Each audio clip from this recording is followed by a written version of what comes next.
дугаар ишлэгийг хамтдаа харъя. За үгийн цаг өнөөдөр Ром 6-гийн 23 дугаар ишлэлээр эхэлх нэ.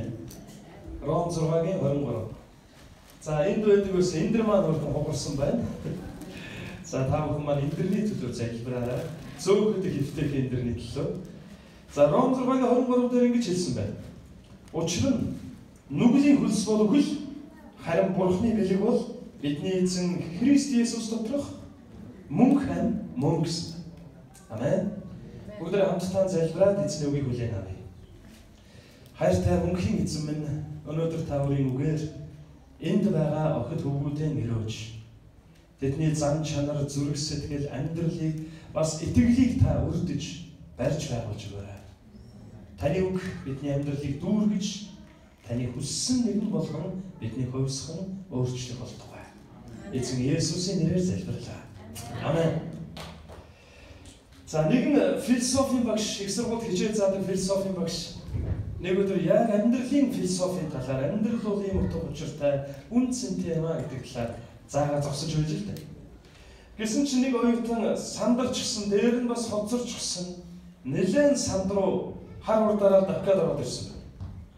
За тэгээд өнөөх оюутан маань за түрхэн үлээгээрээ гэж багш үг хэлжсэн аа. Яшаал өрөмөр явчих бай. За тэгсэн чинь өнөөх оюутан маань сандраад гүгээд ороод ирсэн чинь багш хэлж байна гэнэ. Чи чинь яагаад ингэтлээ сандраа дээр ингээ хоцроод ороод ирвэ? Ер нь бол юунд яарсан юм бэ өөрөө гэж. Тэгсэн чинь оюутан хэлж байгаа. Нөө багшаа өстө уучлаарай. Би уг нь чадлаараа хийжсэн гэхдээ хоцорчлоо. Гэхдээ би онц сурах гэж үнэхээр яарч байна гэсэн. Тэгэн гол нь багшаа өргөжлүүлээ лавшруулаад асууж байна. Чи тэ онц сураад яах гэж байгаа юм? Сургуулийн амжилттай төгсөн гэж оюутан хариулж. Дахиад нөгөө багш асууж. Гэхдээ тэр сургуулийн амжилттай төгсөөд байгаа нь яах юм? Аятайхан ажил төрөлтэй болно. За тэгээд аятайхан ажил төрөлтэй болохоор бас дажгүй охинтой танилцаад бас гэр бүлийн амьдрал зохиогоод элбэг хангалуун өөрийн гэсэн байр суурьтай ажил төрөлтэй сайхан амьдрах штэ гэж хариулсан. Тэгээ багш дахиад авшруулаад асуусан юм. Гэхдээ тэгээд сайхан амьдраад яах вэ? Үргэлжлүүлээд яах вэ гэж. Гэхдээ яг нь тэгээд үр хөвгттэй болно, олон сайхан хамт олонтой болно, бусдын дунд нэр хүндтэй амьдран, үр хөвгтүүдээ өсгөж хүмүүжүүлэн, сайн сургууль сургана. За тэгээд цаашаа яах вэ гэж багш асуусан. Гэхдээ тэгээд яах вэ гэж. Тэгээд цаашаа үр хөвгт маань гэсэн үнтэй суун, хүүхэд гаргана, ач зээгээ үүсэн. Тэгээд би бас өдлөн ихтэй сайхан амьдралыг туулна даа гэж. Тэгээд багш дахиад асууж байна. Тэгээд эцэст нь яах вэ гэж. Харин нөгөө оюутан яаж ярьж байгаад эцэст нь нэлээд урт санаа алдснаа. За тэгээд л одоо бүтгэл байх таа гэж. Тэгсэн чинь багш хариулж байгаа гинэ. Чиний сандраад твдэд гүйж орсон тэр цагаас ахгуулаад асуусан асуултын бүх хариултуудыг хасаад тэгээд хамгийн сүүлийн хариулттай болчих юм бол үнэн хэрэгтээ чи яг эцэст нь үхэх гэж л гүйж орж ирсэн юм биш үү гэж хариулсан. Үхэх гэж л ингэж их сандарч яарч гүйж орж ирсэн юм биш үү гэж өнөө философийн багш маань хариулж гинэ. За яг үнэн хэрэгтээ заримдаа бид яг амьдралын талаар бодохдоо өнөө маргааш идэж уух, өмсөж суух, эдлэж хэрэглэх, өөрийн байр суурь, олонний дунд ажиллаж хөдөлмөрлөх олон зүйлийг боддог. Энэ маань бидний амьдралыг дүүргэдэг. Гэхдээ энэ дэлхий дээр байх 70 жил, 80 жилийн амьдралын төлөө бүх бодол санаа зүрх сэтгэлээ зориулаад эцэст нь мөнхөд үргэлжлэх, мөнхийн зовлон эсвэл мөнхийн амийн төлөө бодож чадахгүй дуусна гэдэг бол хамгийн том харалхан байдлаа гэсэн. Үнэн хэрэгтээ бид нар олон зүйлийг шийдэж чадах энд байгаа хүн бүр нэг өдөр яг л Бурхны тоолсон нэг цагт яг саяны амьдралын философийг заадаг багшийн асууж байгаа адил асуулттай нүр тулдаг. Ингээд би ер нь яг юуны төлөө амьдэрсэн юм бэ? 70 жил, 80 жил амьдрал нэг л өдөр дуусгах амьдралын төлөө амьдрахтаа би яг юуны төлөө энэ дэлхий дээр амьдарч байна? Ингээд амьдрал дуусгаад одоо би хайчих вэ гэж боддог.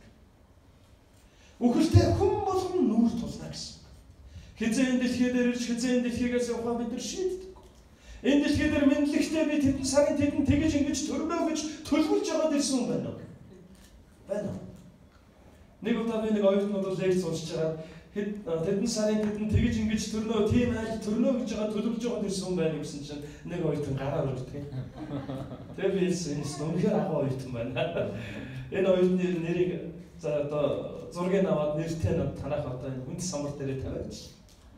Энэ дэлхий дээр мэдлэхээс өмнө ихэн хөвлөд байхдаа тэгээд хаа төрхүү яа төрхүү гэдгээ бичсэн байлаа. Харин тэр оюутнуудын өмнө асуусан хоёр дахь асуулт нь юу байсан бэ гэхээр энэ дэлхийгээс хизээ явахаа мэдэж байгаа хүн байгаа гэсэн асуулт байлаа. Өнөөдөр харин би танараас энэ зүйлийг бас асуумаар. Энэ дэлхийгээс хизээ явахаа мэдэж байгаа хүн байна уу эсвэл зүгээр хизээ явахаа гэж хүсэж байгаа хүн зөндөл байгаа л та. Хизээ явахаа мэдэж байгаа хүн байгаа юм. Би нэг 70 насалчна гэж бодож байгаа хүн байна уу? За гараа өргөөрэй. За дөрөв ямарсан 70 настай байна. Тэгээ бусдын дээшээ юу доошоо юу? Дээшээ байсан юм уу? Би надад доошоо байгаа юм шиг байна. Яг санаа зовлоо шүү дээ.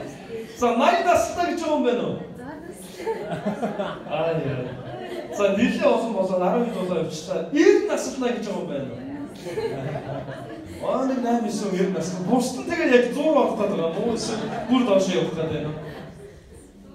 100 настай гэж юм байна уу? Нэг гоо за дэше өгчтэй шүү 110. Нэг л хүн болоо 120. За одоо явъя.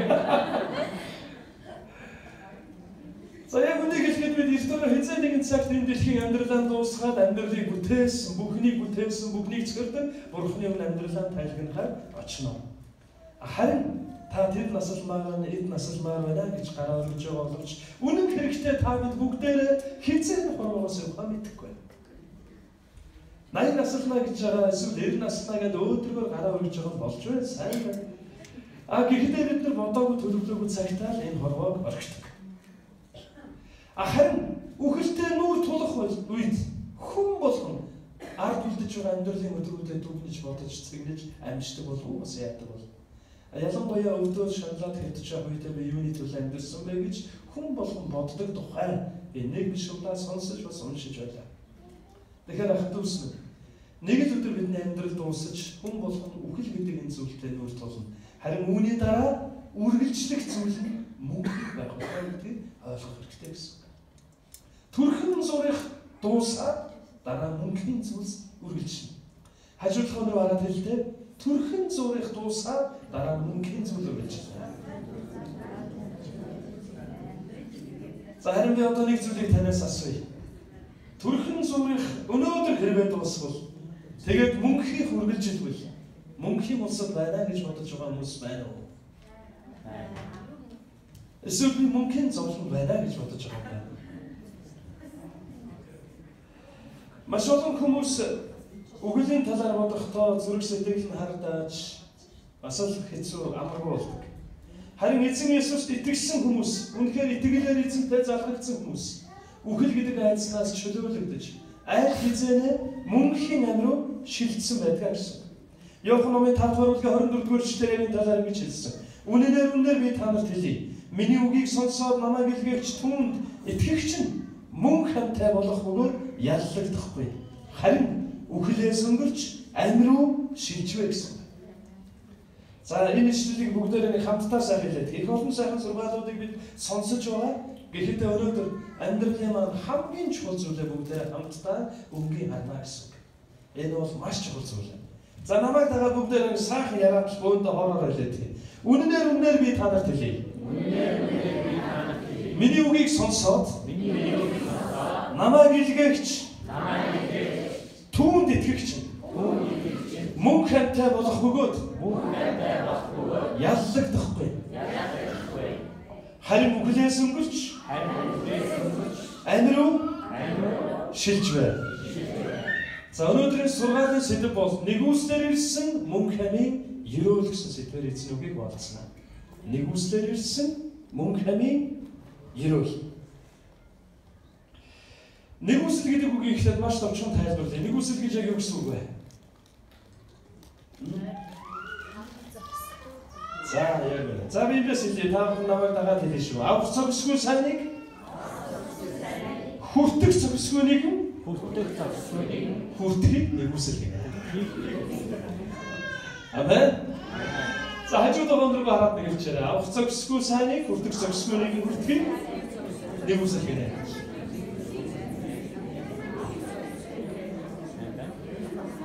Бурхны аврал нь бидэнд нэгүслэр ирсэн. Энэ шагнал биш, сайн амьдралын шагнал биш, шан харамч биш. Эсвэл зөв сонголт, зөв шийдвэрийн үр дүн биш. Харин энэ авах зохисгүй өрөөлийг хүртэх зохисгүй нэгэн хүртэж байгаа нэгүслэр ирсэн аврал байна.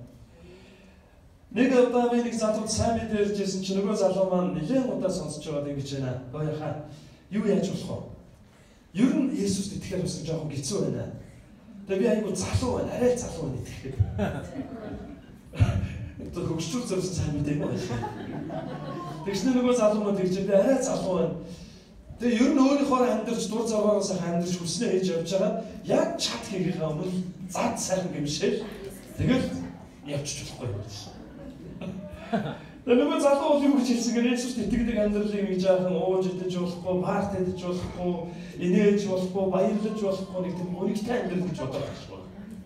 Тэгээ над руу хараа суугаад хүмүүст ойлгохгүй үнэтэй гэж бодоод байгаа шүү. Би ч нэг тийм үнэтэй харагдаад л байдгүй санагдаад байна. Тэгээ нөгөө залуу маань юу гэсэн гэхээр ер нь тэгэл чад хийхээ өмнө зад гэмшээд амарчээ гэдэг байна. Явж байгаад яг үхрийнхээ өмнө яг одоо тэгээд үхгээ битгий юм шиг байна. За яг одоо үхгээд байх шиг байна да гэмшин. Тэгээд яаж ч болохгүй. Одоо арай л ихтэй би итгэж болоход арай л залуу байна гэдэг байна. Яг үнэ хэрэгтэй би бол 19 настай итгэж болсон. Гэхдээ заримдаа нэг 30-гүй 19 жил удахгүй амьдарч гэж бодогдох юм даа байсан. Алдаж онж явсан олон гэм нүгэл асуудлуудаа бодохдоо арай эрт ирсэн бол гэж олон боддог шүү дээ. Гэтэл 19 настай аврагдсан хэрнээ би бас нэг тийм юм бодоод байдیں۔ Настай юм шиг сэтгэлгээ байгаа нь үгүй байх л да. Үнэн хэрэгтэй. Айл болох залуугаараа эзэн дээр ирсэн бол ямар хэрүүлвэ гэдгийг ойлгосон гэсэн. За бүгдээ харин Библиэлээс их сонин зүйлийг хамтдаа харъя. Яг саяны залуутай адилхан. Их сонин түүхээс өнөөдөр нэгүслэр нэгэн залуу аврагдсан түүхийг уншнаа. Тэр залуу яг эцсийн мөчтөд за ястол чад хийхээ өмнө зад гэмшээд аврагдсан залуу. Тэгээд энэ залуу маань цуглаанд яваагүй байгаа сонирхолтой. Тэр нэг залуу маань гимшин залбираачгүй байдаг. Библийн сургуульд сурч хинэгэнд сайн мэдээ ярьж эсвэл өөрийнх нь хийсэн үйлдээс болоод хохирсон хүмүүстэй явж очоод намайг уучлаарай гэсэн буруу амьдарч яачаа гэж амьдарч байсан байна гэж гимшингүй залуу. Харин яг л чад хийхээ өмнө зад гимшсэн. Гэтэ зад ч гимшээгүй дээ баг. Тэгэл аврагдсан залуу. Библийн Лук номын 23 дугаар бүлгийн 32-оос 43 дугаар ишлэл. Энэ залуугийн түүхээс бид их олон зүйлийг хамтдаа уншиж байна. Лук номын 23-ын 32-оос 43. За би эндээс уншиж өгье. Өөр хоёр гэмт хэрэгтэн түүнтэй хамт алхаар авч ирлаа. Тэд гавал хэмээх газар хүрч ирээд тэнд түүнийг гэмт хэрэгтнүүдийн хамт нэгийг нь багуун нөгөөг нь зүүн талд цовдлоо. Есүс Аава тэднийг уучлаач. Учир нь тэд юу хийж байгаагаа мэдэхгүй байна гэв. Тэд шав хайцгаан түүний хувцсыг уун авчээ. Ард олон энэ бүхнийг ширтэн зогслоо. Захирагчид хүртэл түүнийг тохуурхан тэр бусдыг аварсан. Хэрвээ тэр Бурхны Христ түүний сонгогдсон нэгэн мөнлийн бол өөрийгөө ч гэсэн авраг гэж байгаа. Цэргүүд хүртэл түүнийг дооглон дэрэгднэрээд түүнд цагаан цугч чи юудэчүүдийн хаан мөн бол өөрийгөө авраач гэж байгаа. Бас түүний дээр энэ бол юудэчүүдийн хаан гэсэн бичээс байлаа. Тэнд өлгөгдсөн гэмт хэрэгтнүүдийн нэг нь түүнийг доромжилж та ч Христ биш билүү? Өөрийгөө бас биднийг авраач гэвэ.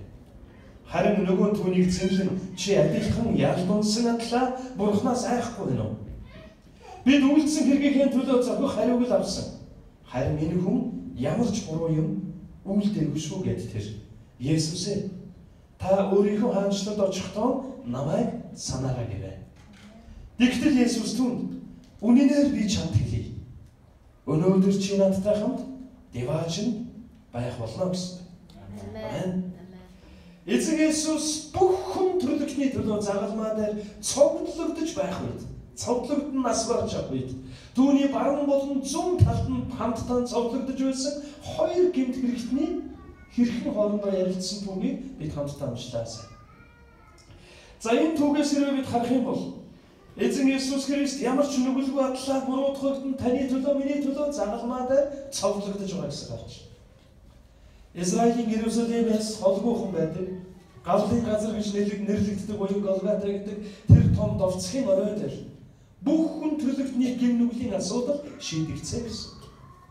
Харин эзэн Есүс загалмаа дээр цовдлогдож байхдаа буруутгагдах ямар ч буруу зүйл хийгээгүй хэрнээ болж байж болох бүхий буруу толгойг нь амсаж байсан.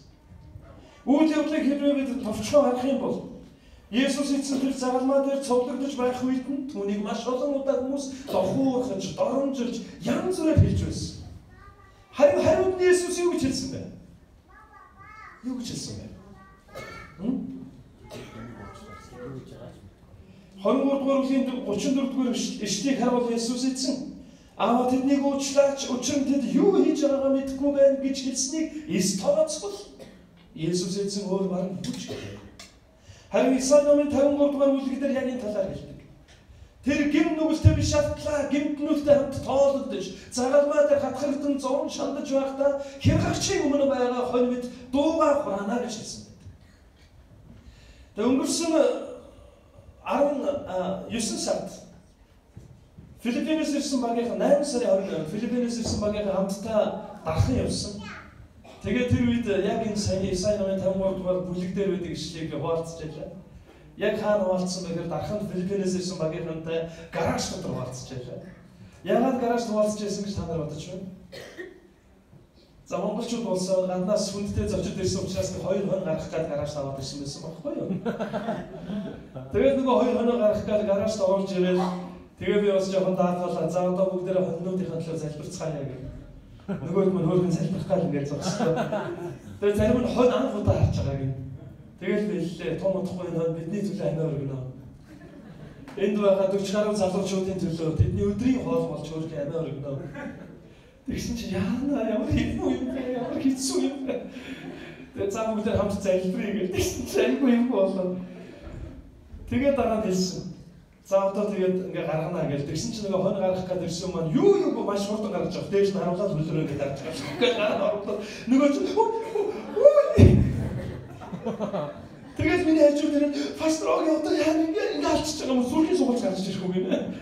Үгүй ээ ингээд оруулаад гол суцыг тастаад гэсэн чинь ямар амар тэгсэн чинь нэг нь одоо шууд эмзэг аваад явуул амьд болов гэнэ. Шууд эмзэг авч яваад түргэн дуудаад сэхэр оруулаад игэл амьдрах болов. Тэгээд нөгөө хэд маань нэг зүйлийг гаргасан. Тэр хоньны амыг огт барайгүй. Зүгээр л хөлөөрөө нэг хүн ингэж дарж байгаа л тий. Тэгээд энэ хоньроос юу ч дуурсангүй байдаг. Тэгэхээр ингээд та нар Исаи 53-ыг уншаагүй юу? Тэгсэн чи юу хэлээ гэхээр Есүс эзэн ч гэсэн загалмаа дээр яг л хяргагчийн өмнө байгаа хонь мэд үг дуугүйгээр өөрийгөө нэг ч зөвтгөлгүйгээр өөрийг нь буруутгах хийгээгүй хэргийг нь дохож байгаа хүмүүсийн эсрэг ямар ч хариу хэлэлгүйгээр бүхэн төрлөختний төлөө загалмаа дээр цуглагдана. Дуугаа хураасан хоньлог байдал. Та яг ингэж хэлсний дараа нөгөө хэд маань Исаи 53-р бүлэг дээр байгаа тэр хэсгийг ойлгож тэгээд нулимс унгаж бас тэр хүн дэндээ өөлж энэ юм болсон шүү дээ. Тэгсэн мөртлөө дараа нь өдрийн хоолны цагаар инээд автаа мэдээлсэн. Тэгээд би тоглоод наа чи нөгөө түрүүний хон шүү дээ гэсэн чинь харин тийм ээ гэдэг. Өөлж малаас үүдэл зодсон чи эдсэн л явж байлаа. Эзэн Есүсийг маш олон янзаар дохорсон. Захирагчид дохорохтаа юу гэж хэлсэн бэ? Чи бусдыг аварсан. Одоо өөрийгөө авраач. Ямар ч гэм нүгэл үлдээгүй хөрнө гэмтнүүдийн өмнөөс сагалмаа дээр цовдлогдож байхдаа эзэн Есүсийг ийхүү дохорход тэр өөрийгөө мөрж нэг ч дуурайгүй. Бидний ч гэсэн яг энэ үйл явдлаас эзэн суралцаасан гэж бас хүсдэг. Бид ямар ч буруу юм хийгээгүй нэ заримдаа буруутгахтаа байдаг. Буруутгаж байгаа шалтгаан аяг өргөмөр шалтгаанууд байдаг те. Цуглаанд явдаг учраас буруутай. Нэг удаа нэг цуглааны залуу тэгж ярьж байсан. Би өмнө хамт яваад байгаа шүү дээ. Нийлж мэлгт. Гэхдээ хамт яваад байхад уухгүй мөртлөө тэр уусан ухаан санаа самурц уусуудын ном огт уугаагүй хамт явна гэдэг ямар хэцүүг ойлгохгүй хамт яваад байхад хамт уусангүйгээр урлаад таа гэдэг. Тэгэхээр эзэн Есүс ч гэсэн өөрийг нь буруутгаж байхад янз бүрээр гоочилж, янз бүрээр хэлж байхад тэр ямар ч үг дуграагүй тайлбар. Бид ч гэсэн энэ зүйлээс бас суралцах хэрэгтэй байна. За үргэлжлүүлээд харвал цэргүүд бас давхарсан. Юу гэдэг хурцсан мэлээ? Чи евдээчүүдийн хаан мөн биш билүү? Хэрвээ чи евдээчүүдийн хаан мөн юм бол өөрийгөө авраач гээд түүний дээр бүр пайз хатсан. Ямар пайз байсан бэ? Энэ бол евдээчүүдийн хаан гэсэн пайз хатсан. Харин эзэн Есүс аваа тэднийг уучлаач, учир нь тэд юу хийж байгаагаа мэдэхгүй байна гэж залбирсныг эс тооцвол огт дуугүй байсан гэсэн. Дуугүй байжээ. За хон гаргахтай холбоотой нэг хөгжилтэй юм яриа. Хоньны яг нөгөө талд нэг амтан байдаг. Тэр их дуутай амтан гаргахад их гэсэн. Ямар амтан вэ? Яма. Яма гаргаж үзсэн байна уу? Манай нэг сайхан барилддаг ах байдаг юм, Манцаа гэдэг. Арангаан тариатын гаралтай. Харах юм бол сайхан том биетэй. Тэгсэн мөртлөө хэд хэдэн юмнаас өнгөлцгөө автлаа байдаг. За тэрний нэг нь юу гэхээр ямаанаас айдаг. Тэгээ нэг өдөр ямаа зүрхэнд нь орсон юм байна. Яаж орсон бэ гэхээр ер нь бол гайгүй хонь маань ямаа бол гаргацдаг байж л дээ. Тэгээ нэг өдөр ямаа гаргасан, айгүй хурдан гаргасан нэр түгээрөөсөө гаргаад тэгээд яг өвчөж байсан чинь маа гэж босоод ирсэн. Тэгээд баахгүй бүх юм хаяа улаан галзуу зогтсон гэсэн. Тэгээд нөгөө чинь босч ирэхдээ эндээс юм зам унжчихсан. Маа гэж босоод ирчихсэн. Амир юм болно. Тэгээд тэрнээс хойш хонь ямаа байтугай хоньч гаргаж чадхаар байсан гэсэн. Тэгээд яг үнийг хэлэхэд эзэн Есүс ямаа шиг майлж янз янзаар баашилж янз янзын үг хэлсэнгүй. Тэгээ би зүгээр бодож байлаа. Яг ингэж ямар ч буруу байхад загалмаа дээр цовдлогдож байгаа тэр үйл явдал хэрвээ би байсан бол яаж маягч байсан болоо. За буруутгаж юм хэлэхгүй ч гэсэн за яах вэ та нар. Гэж хэлж балах үедээ гэж бас бодож байлаа шүү дээ. Би эзэн Есүстэй адил дуугүй байж чадна гэх хүн байна уу? Таныг ямар ч буруугүй байхад. За үнэнээр хэлээ. Зөв хариулт өгөхгүй зөв үнэ хариулт байна.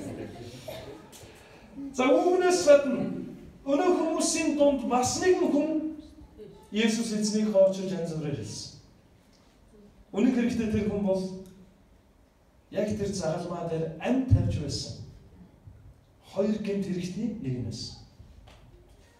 Амь тавьж байгаа ч гэсэн нөгөө эзнийг дооглож янз янзаар хэлж дохуурхаж байсан хүмүүстэй амны илүүлэн өнөө гэмт хэрэгтэн Луг 23:39 дээр ингэж хэлсэн байна. Тэнд үлгэгдсэн гэмт хэрэгтнүүдийн нэг нь түүнийг доромжилж. За бүгдээрээ доромжилж гэж хэлье. Зүгээр хэлээгүй бүр доромжилсан байна. Доромжилж ингэж хэлсэн байна. Та чинь Христ биш билүү? Өөрийгөө бас биднийг аварчаач гэж хэлсэн. Гэхдээ бас өгч үгүй ямар муухай доромжилдаг юм бэ? Гэтэл эзэн Есүс яасан бэ? За дэмирээд вэ? Гурвуулаа хүч вэ? Гэж хэлсэн үү? Юу гэж хэлсэн бэ? Айтайхан байгаараа аавынхаа аншлууд очихоор янз янз юм ярих шүү таавчтай гэж ярьсан уу? Эзэн Есүс бас дуугүй байжээ. За энэ зүйлээс бас их олон юм сурч болоод байгаа шүү дээ. Таныг ер нь хэн нэгэн доромжлол та яадаг вэ?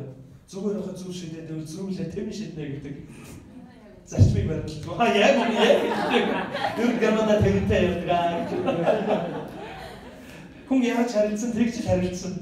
Гэсэн мөртлөө нөгөө нь харилцсан мэдээл муутай байдаг. Тэгээ өөрөө яг мэдээл муутай болоод байгаа. Яаж харилцсан би бас мэдээл муутай болсон. Чи мэдээл муутай бол би мэдээл муутай болсон. Чи ганцхан бол би ч ганцхан хоёр ганцхан. Тэр нэг харийнхаа хэрэгчтэй байгаа. Энэ ч мэдээл муутай гэдэг өөрөө бас мэдээл муутай болсон. Зүйлээ тэм шидэх юм бол мэдэрлээсээ даваа явчих шүүс. Нөгөө ч зүйл шидэ та тэм шидэх юм бол хурцын тэсгэр орооч. Төрлөх хүний зам чанар бол яг л тийм байдаг. Зүгээр байхад зөв шидэдэл зөрүүлээ тэм шидэн. Харин эзэн Есүс яасан бэ? Бас л дургүй байсан.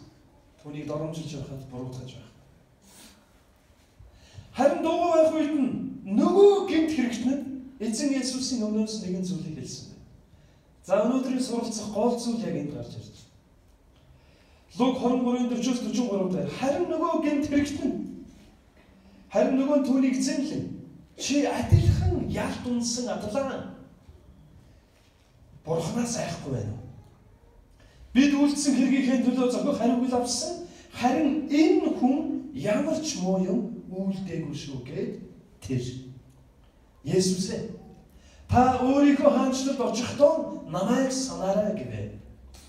Тэгтэл Есүс түнд үнэнээр би чамд хэлье. Өнөөдөр чи надтай хамт Деважинд байх болно гэлээ гэсэн. Энэ яриа өргөнсөөс хэсэгхэн хугацааны дараа тэр хоёр гэмт хэрэгтэн хоёулаа яасан бэ? Нас барсан. Хоёулаа үгсэн. Харин нэг нь мөнхийн зовлон руу. Харин нөгөөх нь эзэн Есүсийн хэлсний дагуу мөнхийн улс руу явсан гэсэн. Хэсэгхэн хормын дараа хоёулаа үгсэн хоёр өөр мөнхийн хөв тавиланг хүлээн авсан. Мөнхийн улс, нэг нь мөнхийн зовлон руу. Хэрвээ өнөөдөр таны амьдрал дуусвал та хаашаа явах вэ? Энд байгаа хүмүүсээс бүгднийг мөнхийн улс руу яваасаа гэж үнэхээр чин сэтгэлээсээ хүсэж байна, өрөмөр байна. Амен. Гэхдээ яг үнэн нь таны дотор байгаа. Яг амиа нь таны дотор байгаа. Хэрвээ өнөөдөр таны амьдрал дуусвал та мөнхийн улс руу юу? Мөнхийн зовлон руу юу? Хаашаа вэ? Хажууд талаа руу харж байгаад асуудаа. За та ямар баяр хөөртэй. Шийдвэр. Аюу баяр хөөртэй асууж шүү. Нэгээр өөдрөг болсон. Би бол аюу сериус нэмээд байгаа шүү. Ингээ хүмсгөө зангидаад атралд болж хаашаа явах гэж байгаа. Энд хаашаа явах гэж мэдгүй чи хаашаа явах вэ?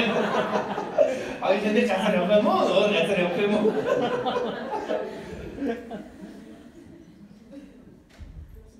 Үнэн хэрэгтэй хэсэгхэн хормын өмнө хоёулаа нэг газар байсан. Харин дараа нэг нь мөнхийн улс руу, нэг нь мөнхийн зовлон руу. Энэ дэлхий дээр амьдрах 70-90 жилийн амьдралаас илүү чухал зүйл нь мөнхөд үргэлжлэх амьдрал байна. Эзэн Есүс энэ дэлхий дээр ирэхдээ бидний амьдралд байгаа зовлон зүтгүүрийг дуусгаж, дутагдаж, хачигдаж, зүрх сэтгэлдээ дарамттай амьдарч байгаа тэр олон асуудлаас биднийг чөлөөлөхөөр ирсэн. Гэхдээ гол зүйл нь огт энэ биш ээ. Харин тэр бидний бүх гэм нүглийг өөртөө авч бидний гмийн төлөөнөөс бараад тэр бидэнд мөн хамиг өгөхөөр энэ дэлхийд ирсэн. Тэгээд түүнийхээ дагуу бүгдийг гүйцэлдэг болсон. Та 100 жил чуулганд явж, 100 жил номлон сонсож, итгэлийн ах дүүсээр хүрээлүүлж, амьдралтай зовлон жаргал янз янзаар ээлжилсэн ч ихэвчлэн жаргал нь олон давтамжтай өнгөрсөн ч хэрвээ таны амьдрал дуусаад мөнхийн зовлон үргэлжилбэл үүнд ямар утга байгаа вэ? Мөн хамийн ерөөлийн араас зууралдаж амьдрья. Амен. Энэ бол хамгийн өндөр дээд ерөөл байна.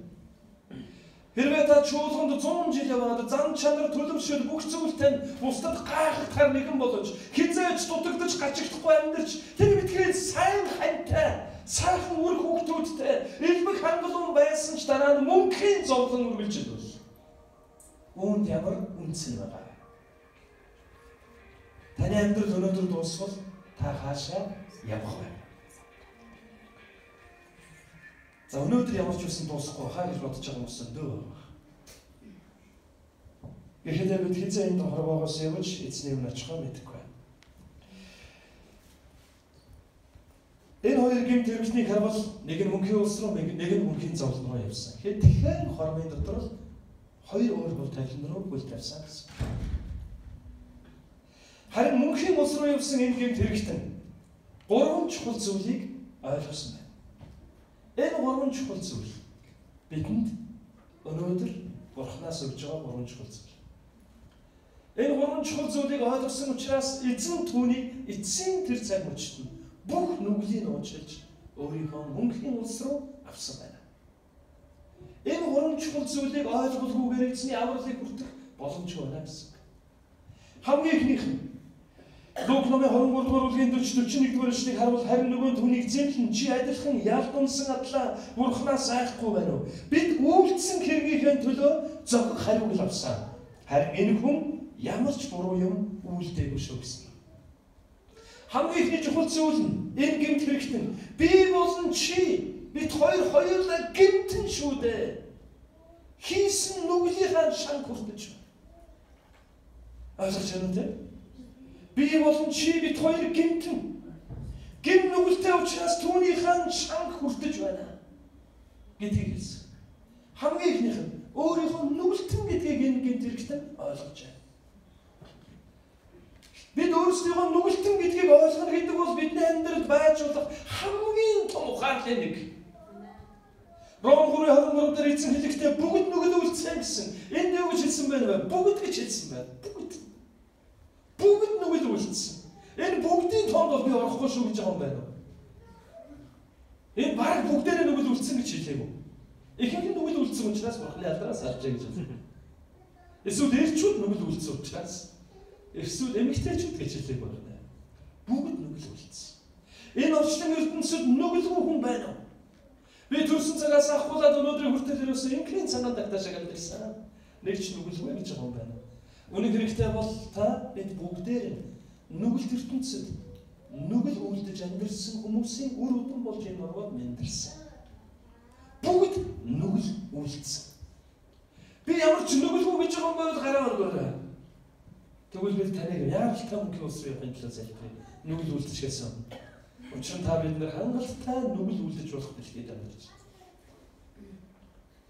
Би нүгэлтэн гэж байгаа юм байна уу? За, бас л баяр өөртөө нүгэлтэн гэдэг байна. Баригчлаа гэж байгаа шиг хинээд алдаад байгаа. Ярцаал нэг би яа би.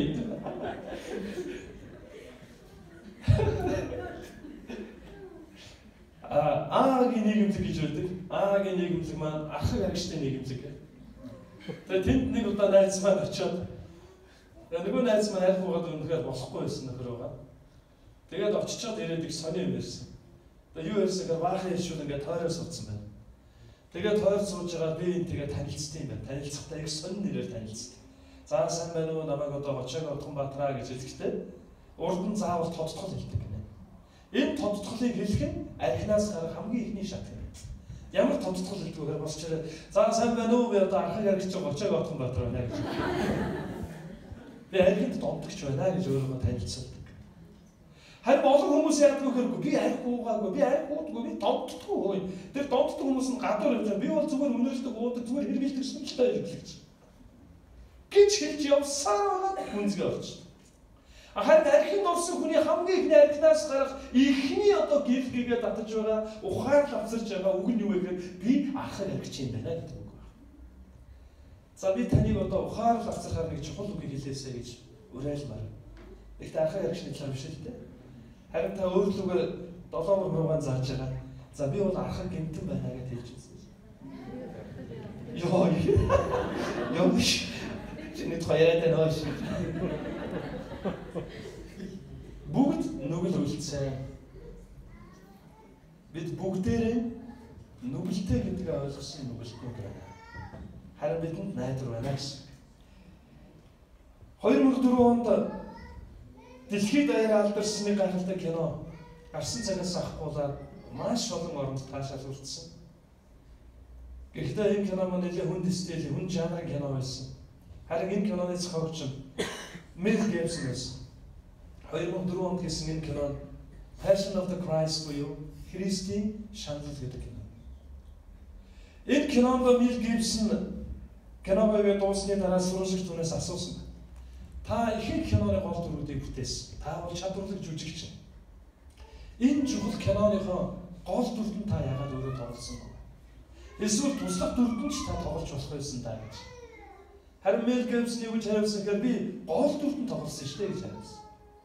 Тэгээс сурвалжлагч асуусан. Ямар гол дүрд нь та тоглосон юм?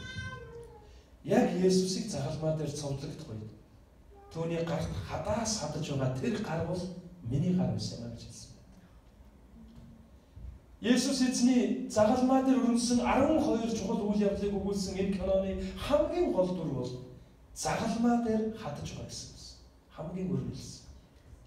Харин Мел Гибсон үгээр юу хэлэх гэж оролцсон гэхээр үнэн хэрэгтэй. Тэр Ромын цэргүүд биш, эсвэл алах хадаас биш. Харин тэнд Есүс эзнийг гим нүгэлтэй би цовдлсон юм а гэдгээ тунхаглаж байсан. Тэгэхээр гим нүгэлтэй та биднээс болоод Есүс загалмаа дээр цовдлогдсон. Загалмаа дээр Есүсийн гарыг хадсан тэр хадаас гарыг хадсан тэр алах байсан гар бол таны гар байсан гэсэн. Таны гимээс болоод Есүс загалмаа дээр цовдлогдсон. Та бол гимтэн байна. Би бас гимтэн байна. 18 жилийн өмнө яг цуглаан орж ирэх үед Тэр цуглаан дээр номлож байсан тэр номлолын хэсэг надад үнэхээр санаанаас гардаг. Энэ бол Есүс Христосны дахин амьдсан баярын үеэрх номлол байлаа. Тэнд номлож байсан пастор юу гэж ярьсан гэхээр энд байгаа бүх хүмүүс бол гэмтэнгүүд байна. Тэгээд бас та нар дуулах муу мэдээ байна. Та нар яаж гिचээгээд гим нүглээ ялч чадахгүй. Яаж гिचээгээд гим нүглээ нухлуулахээс гим нүглээ давж гарч ялч дийлж чадахгүй. Надад аюул санагдаж байна. Ёстой сони юм ярьдаг юм байна да. Тэгвэл би яг тэгэж бодоод гараад ирсэн бол тэгэл миний амьдрал дуусах байсан. Хэрвээ та одоо босоо гараа бол таны амьдрал хэцүү болно гэсэн. Харин тэр хэсгийн дараа өнөө пастор маань юу ярьсан гэхээр гэхдээ таны дуулах нэг сайхан мэдээ. Таны өмнөөс таны гин нүгэл бүгд төлөгдсөн юм. Та гин нүглээ нэг ч гин нүглээ цайруулж чадахгүй байсан. Харин таны бүх гин нүгэл Иерусалимын хойхон байдаг Голгот гэдэг тэр орой дээр, уулын орой дээр, толгой дээр орой дээр. Есүсийн загалмай дээр өргөссөн тэр дагнаас болоод бүх гим нүгэл шийдэгцээ гэдгийг ярьж байна. Тэгэхээр бид эзний авралыг хүлээн авч эзний аврал дотор баяр хөөртэйгээр амьдрал дуусгах юм бол мөнхийн зовлон биш, мөнхийн усад хөл тавихын тулд хамгийн ихний ойлгох ёстой зүйл юу гэхээр би гинтэй гэдгээ ойлгох хэрэгтэй гэсэн. Эндээс сэргэлт хэлнэ. Эндээс ухаарлаг хэлнэ. Энийг ойлгож эхлэх үед таны амьдрал гэрэлгээ тусаж хэлнэ гэсэн. Харин энэ гэмтэрэгтний яг үүнийг л ойлгосон. Загалмаад бүхэж байхдаа тэр ахин дахин халбилан өнгөрсөн амьдралаа бодож дүгнэж би хийсэн хэргийнхаа шаг хүртэж байна гэж тэр амандаа товтлож байж. Түгээр барахгүй Есүс эснийг доромжлон дохорхож байсан өнөөх гэмтэрэгтэн рүүгээ хандан зандан хэлэхдээ чи бид хоёулаа нүгэлтэн шүү дээ. Хийсэн гэмт хэргийнхаа хийсэн гэм нүглийнхаа үр дагаврыг хүртэж байна гэж хэлсэн. Хоёрдугаарт үүнийг ойлгож авсахгүй нөгөө хүмүүс нэг чухал зүйлийг хэлсэн.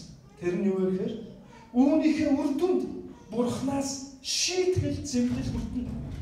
Тэгээд үүнээсээ чи айхгүй байна уу гэж өнөөх гэмт хэрэгтэй зэмлсэн байна. Бидний хоёр дахь ойлгох зүйл маань юу вэ гэхээр хүн бүр гэмтээ бөгөөд Бурханы өмнө тайлгна. Бид айж имэж болох нэг ч зүйл байна. Энэ нь хэн нэгэн хүн хэн нэгэн албан тушаалтан эсвэл амьдрал мөнгөгүй болчихгүй, хоосон болчихгүй, нэр хүндгүй болчихгүй гэдгээс бус харин мөнхийн зовлонд орох шийтгэлийг хүртэхгүй гэдгээс айж имэх хэрэгтэй. Үүнийг өгөх эрх мэдэлтэй Бурханаас эмэх хэрэгтэй гэсэн. Лук номын 12-р бүлгийн 4-5-р ишлэгийг та бүхэнд уншиж өгье. Энд Лук номын бичигч Лук ингэж хэлсэн байна. Би та нарт хэлье, андууд минь ээ. Махбодыг хөнөөгчдөөс бүү ээ. Хөнөөсний дараа тэд яаж чадахгүй. Харин хинээс айж мэмэл зогхыг та нарт сануулъя. Хөнөөсний дараа там таях хэрэг мэдлэлтэй. Нэгнээс эмээгтэн. Тиймээ би та нарт хэлье, түүнээс эмээгтэн. Бурханаас эмээ. Учир нь тэр та бидний амьдралын төгсгөлийг мөнхийн ус эсвэл мөнхийн зовлон руу шийдэж чадах эрх мэдэлтэй. Өнөөдөр таны амьдрал дуусвал та хаашаа явах вэ? Мөнхийн ус руу юу? Мөнхийн зовлон руу юу? Гуравт нь өнөөх гэмт хэрэгтэн маань аврагдаж болох ганц л зам байгааг ойлгосон. Магадгүй түүний хэлсэн үгийг задлаад харвал тэр урд нь Есүсийн талаар олон зүйл сонссон байх. Түүнийг ямар ч гэм нүгэлгүй агуу нэгэн гэдгийг тэр сонссон бас харсан ч байж болно. Өнөөх гэмт хэрэгтнээ зэмлэгтэй өнөөх гэмт хэрэгтэн маань ямар зүйлийг хэлсэн бэ гэхээр энэ хүн ямар ч нүгэл үлдээгүй шүү гэж хэлж байна. Харин бид хоёр бол өөрөө гэж хэлсэн. Түгээр барахгүй Тэнгэрийн хаанчлалын тухай нэг чухал үг хэлсэн. Та өөрийн хаанчлалд очихдоо намайг санаарай гэж хэлсэн. Аврагдаж болох ганцхан гарц байна. Тэнгэрийн доор газрын дээр хүн төрлөختөнд аврагдаж болох ганцхан нэр өгөгдсөн гэсэн. Тэр бол Есүс Христийн аврал байна.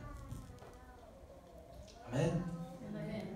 Лук 23:42-43-ыг харуул өнөөх гэмт хэрэгт ингэж хэлсэн. Есүс Та өөрийнхөө хаанчлалд очихдоо намайг санаарай гэв. Тэгтэл Есүс түнд үнэнээр би чамд хэлье. Өнөөдөр чи надтай хамт Деваачнд байх болно гэсэн. Амьдрал нь дуусаж байгаа ч гэсэн тэр гэмт хэрэгтэн ямар олон зүйлийг тунгааж бодсон бэ? Үнэн хэрэгтээ дагалдагч нар түүнийг Тэнгэрийн хаанчлалыг газар дээр авчрах бүх хүн төрлөختний аврагч гэдгийг ч гэсэн ойлгоогүй байсан. Тийм учраас тэд Ромын засаглалыг дүлхэн унгааж Израилийн хаанчлалыг сэргээх нэгэн гэж ойлгож байсан учраас Петр Есүс эзнийг баригдаад явсан тэр шөнө Есүс эзнийг барих гэж ирсэн хүмүүсийн нэгэн чигийг тасцсан байдаг. Тэгээд хоёр ил даваад энэ илд болох одоо байлдъя л гэдэг. Санаж байна гэсэн. Есүс эзний 3 жил даасан дагалдагч нар хүртэл үүнийг ойлгоогүй байсан. Гэтэл цахилгаан дээр үхэж байгаа тэр хүн эзэн хандан зүрх сэтгэлээ илчлэхтэй. Та өөрийн хаанчлалд очихдоо намайг санаарай гэж гуйж. Эзний ярьж тунхагдж байсан номлолуудыг сонссон ч байж магадгүй хүн. Харин түүний амьдрал нь дуусаж байсан тэр мөчөд хэлсэн үгнээс болоод эзэн Есүс юу гэж хэлсэн гэхээр үнэнээр би чамд хэлье. Өнөөдөр чи надтай хамт Деваачнд байх болно гэсэн. Дахиад би та бүхэнд дурдан хэлэхэд энэ гэмт хэрэгтэн цуглаанд явж ирсэн үү? За та бүхэн хариулаа. Цуглаанд явж ирсэн үү? Усан батлаа хэлсэн. Үгүй аа. Хэлгээгүй те. Библийн сургууль сурсан уу? За энэ гэмт хэрэгтэн тэр битэл гим нүглээ тоочж гэмсэн үү? Түүний хэлсэн үг юу байгаа? Есүс миний гмийг уучлаарай гэж хэлсэн. Намайг санаарай гэж хэлсэн. Би бол гэмтэн. Та өөрийн хаанчлалд очихдоо намайг санаарай. Амралтын талаарх бидний бодол юу гэдгийг гэхээр бид хүмүүсийг харахтаа дүгнэхтэй хийж байгаа үйлдэл гаргаж байгаа зан авир бие авч байгаа байдлыг хараад за энэ хүн бол ерөөсөө аврагдсан хүн гэж аюул амархан онцлдог. А зарим нь хараад энэ аврагдаагүй гэж онцлдог. Тэгдэг үү? Уу зарим нь хараад үргэлж тэр гарцаар мөнхийн улсад орно. Угаасаа мөнхийн улсын царайтай. Мөнхийн улсад орохоор харагдчих. Хүн гаднаа корпусаа яаж ч үйлчилж болно. Янз янзын нөгөө утасны кейс шиг тэр гой кейстэй байж болно. Гаднахын дарахаар мөнхийн улс шиг тэр кейстэй. Заримдаа бид хүмүүсийг хараад яадаг вүлээ итгэлийг ч гэсэн дүгнэхтэй энэ өстө үнэхээр ах итгэлтэй. Энэ хүний дээр бурхан ингээд байн хараад ижэдэг байх та бараг гэмээр. Тэгээ юу гэж хэлдэг вэ? Энэ гарцаа мөнхийн улсад орно нөгөө буянтай царайтай гэдэг шиг. Энэ харваас тийм мөнхийн улсын даруул харваас аа мөнхийн улсын царайтай. Яг ингээд далавчаад ивэл нисэж байгаа тэнгэрч үсгийсээ нисэж байгаа юм байна. За, арай мохоо нэцсэн үү байг. А гэтэл зарим хараад яг дүржээ. Энэ мөнхийн улсад орохооргүй царайтай. Хэндрүүлж чадахгүй. Энэ яана.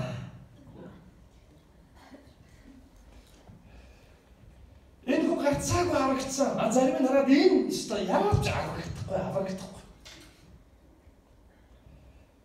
За энэ бол гарцаагүй Деваачнд байхах. Деваачнд очихоор энүүнтэй бол уулзах таарна гэж боддог. А зарим нь болохоор энийг ч олохгүй хаа та Деваачнд. Гэж бид нар дүгнчих гээд. Гэтэл аврална бидний зан чанар төлөвшөл бие авч байгаа байдалтай хамаагүй зүйлээ. Харин энэ нь Бурхны нэг үсээр ирдэг бөгөөд энэ нь бэлэг гэж Библиэлд хэлсэн. Бэлэг. Бэлгийн дуртай хүмүүс байна. Байна. Би бас дуртай. Харин төрсөн өдрөөр тань хинэгэн тань бэлэг авчирч өгөхдөө таныг сайн байсан шүү гэж бэлэг өгч байсан уу? Төрсөн өдрийн мэд төргийг шилэхгүй. Өнгөрсөн жил их сайн байлаа. Их дажгүй амьдралаа шүү чи. За бэлэг өгөө. Тэгж бэлэг авчихсан юм байна. Чи ер нь их дажгүй хичээл зүтгэлтэй юм аа. Тэгэд ч өнөөдөр төрсөн өдөр чинь болж байна. Ахад төрсөн өдрийн бэлэг авахд бол яадаг юм бэ? Яг төрцөл болчихсон тийм. Тэр өдөр бас амьд байж байгаа. Тийм үстэй. Төрсөн өдрийн мэдлэгээ хүлээж авахд бол яах вэ? Та байж байгаа тэгэл араас үлдэх үстэй мэдлэгээ. Тэгээд төрсөн өдрийн бэлэг дотроо төрсөн өдрөөр их гоё бэлэг авч байсан. Гэхдээ нэлээд олон жилийн өмнө том бэлэг авч байсан. нэг илгээлтээр яваад ирсэн чинь миний яг төрсөн өдөр болж ирсэн. Тэгээд ирсэн чинь цуглааныхан маань айгүй том амар том уттай юм. Дотроо 30 шигтэй 0-ын цаас надад бэлгэлээ. Бүтэн жилийн хэрэглээч. Тэгээд би баярлаад байгаа бодож байгаа. Ямар сайн хэлээг вэ. Тэгээд нөгөө 0-ын цаас өгөхдөө за манай оогийн маань ингээд 0-ын цаас их хэрэгэлдэг. 0 бас удаан цагаар бяцлах суудаг. Тэгээд бүтэн жилийн хэрэглээч шүү гэж бэлгэлдэг. Баярлалаа гэх юм уу юу гэх юм. Тэгээд нэг дурамчин ямар ч аваад тэгээд 0-ын цаас нэг том хайрцаг дээр ингээд тавьсан байсан байхгүй. Нөгөө хайрцгаа болохоор ингээд happy birthday to you mo is now гэдэг. Тэгээд нөгөө дэниа тэр Иесус дээр бичсэн. Тэгээд тэрийг зүгээр 50 болгож яах гэж бодсон чинь дээр 0-ын цаас хараад хонцлоо. За баярлалаа гэх ингээд авсан. Тэгсэн чинь нөгөө хэд маань гэж байж яснаа жомолж яснаа гинт нэр гэж инээс доотхын үзээ гэдэг лээ. Тэгсэн чинь нөгөө 50 шиг юм нэг жинхэнэ бэлгэн байсан юм байлаа. Тэгээд онгойлгосон чинь угаална шиг байдаг юм. Хүү би чинь баярлалаа шууд орон хамаг юм угаагаад.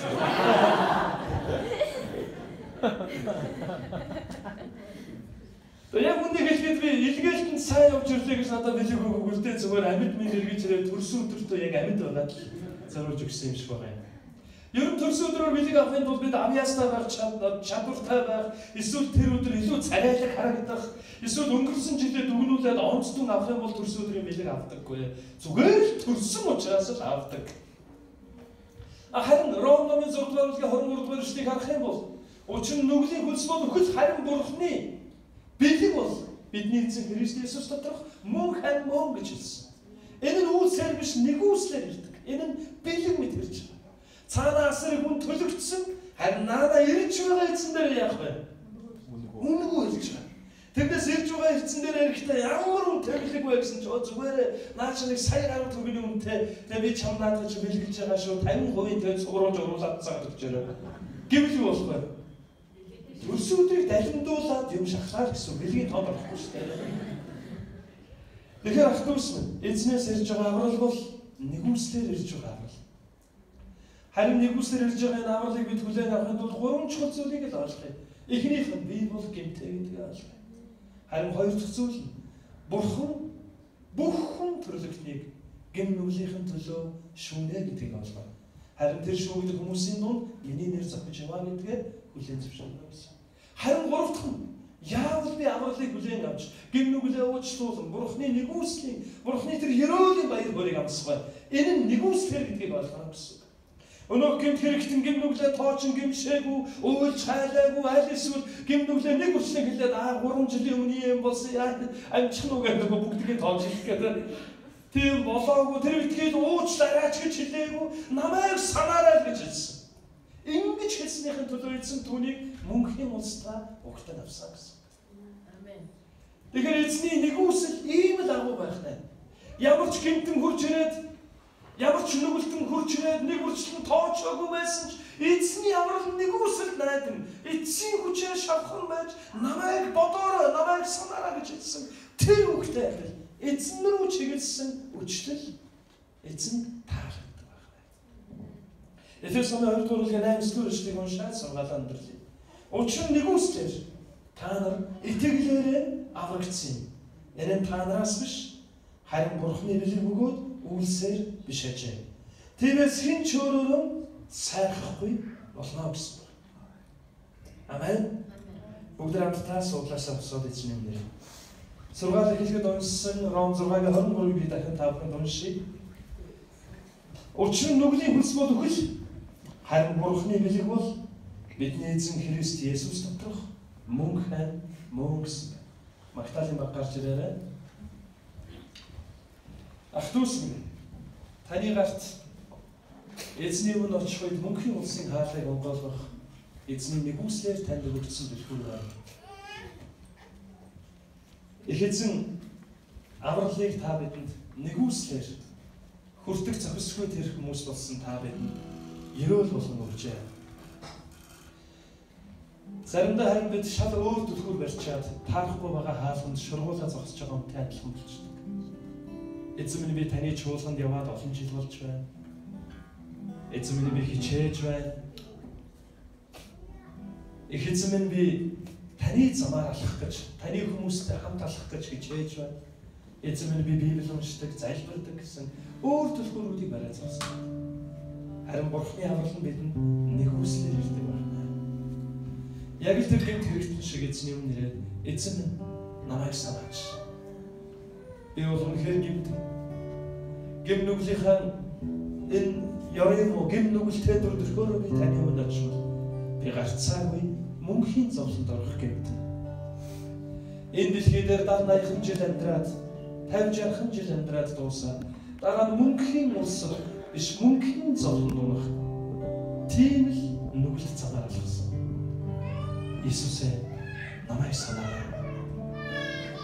Та намайг хараач. Эзэн минь танаас аврал өгөөч би тань руу ирлээ гэсэн тийм сэтгэл хандлагаар өдрөө дахиад эзэн минь. Заримдаа бид яг энэ үндсэн зүйлүүдээ хүртэл мартцсан тууж явдаг. Үнэн хэрэгтээ та бидэнд байгаа Бурхны нэгүсэл юм аа. Түүний нэгүслийн улмаас хайрлагдаж, уучлагдаж аврагдсан. Амьдрал нь дуусаж байсан тэр гэмт хэрэгтэн эцсийн мөчтэй би бол нүгэлт. Би Бурхны шийдэглээс айж байна гэдгээ өчөөд эзэн намайг санаач гэж хэлснээс болоод мөнхийн улсад орсон шиг. Таны амьдрал дуусгүй мөнхийн улсаар цааш үргэлжлэх. Тэрл ирүүл аврал эзнээс нэг үсэл болж ирсэн. Энэ бол нэг үслэр ирсэн мөнхний ирүүл байна. Бүгдээ хамтдаа эзний нэрээр залбирцгаая. Өнөөдөр хүртэл чуулганд яваад олон жил болсон ч олон сар болсон ч би үнэхээр гэм нүгэлтэй гэдгээ хүлээн зөвшөөрч Бурхны өмнө очих бол мөнхийн шийдэглийг хүл авах тэр гэмтэй нэгэн гэдгээ хүлээн зөвшөөрч амьдраагүй нэгэн байгаа бол миний үйлсээр биш, миний зүтгэлээр биш, харин Бурхны нэгүслээр би аврагдах боломжтой гэдгээ хүлээн зөвшөөрөхгүй нэгэн байгаа бол өнөөдөр таны авралын өдөр байна. Та зүрхсэтгэлээ их эзний нэрээсээ гэж уриалж байна. Хамтдаа эзний нэрээр